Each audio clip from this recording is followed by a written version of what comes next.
Good afternoon. So we're fast approaching exam season, and I can already see a lot of tired faces here in front of me.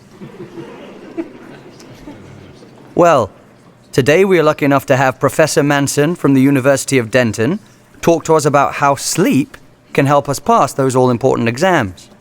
So without any further ado, I'd like you to give a big round of applause and stay wide awake for Professor Manson.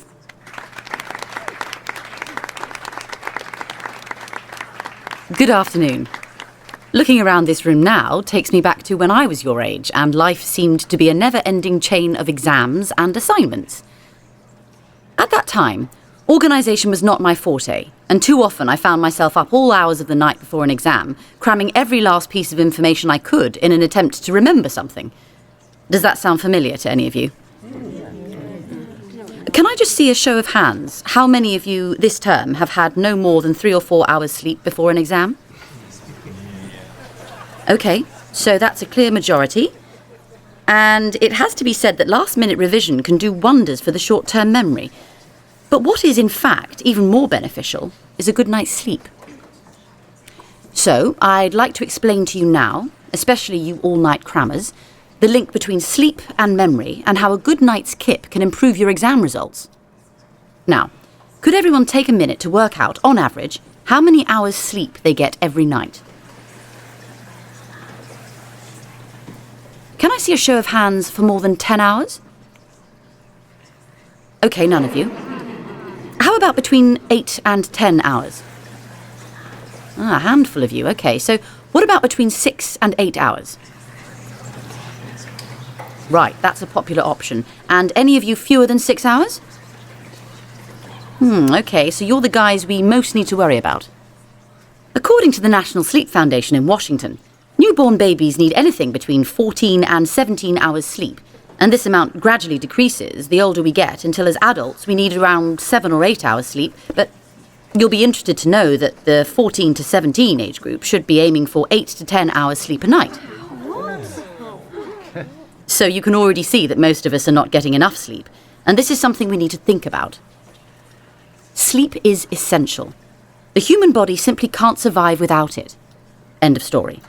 While we're asleep, the body checks that all our vital functions, such as growth, circulatory systems, and our immune system, are in good working order.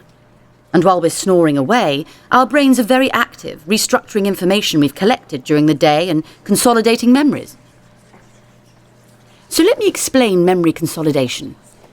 Memory consolidation is what happens when information is moved from our short-term memory to our long-term memory with the help of a major part of the brain called the hippocampus. This is it, folks. This is the big moment when all those facts and figures that you've crammed into your short-term memory are processed and consolidated in your long-term memory.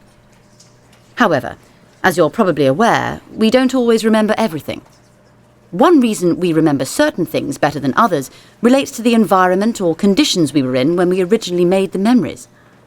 What experts have discovered is the more emotions that are activated when we make a memory, the more likely we are to consolidate that memory.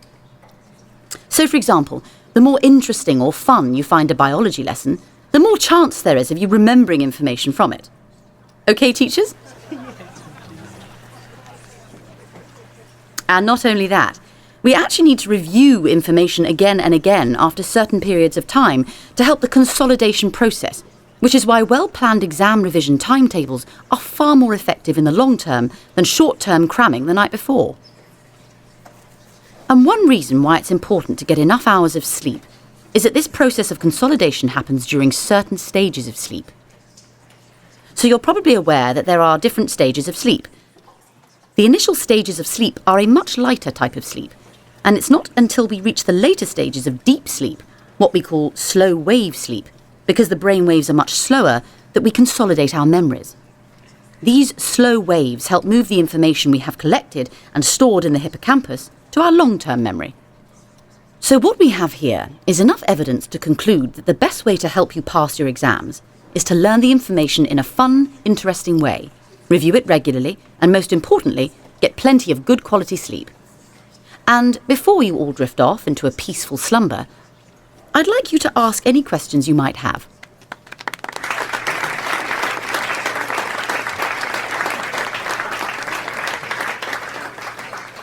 Thank you, Professor. Okay, any questions? This recording was created by the British Council. To find more English language learning material for teenagers, please visit www.britishcouncil.org/learnenglishTeens.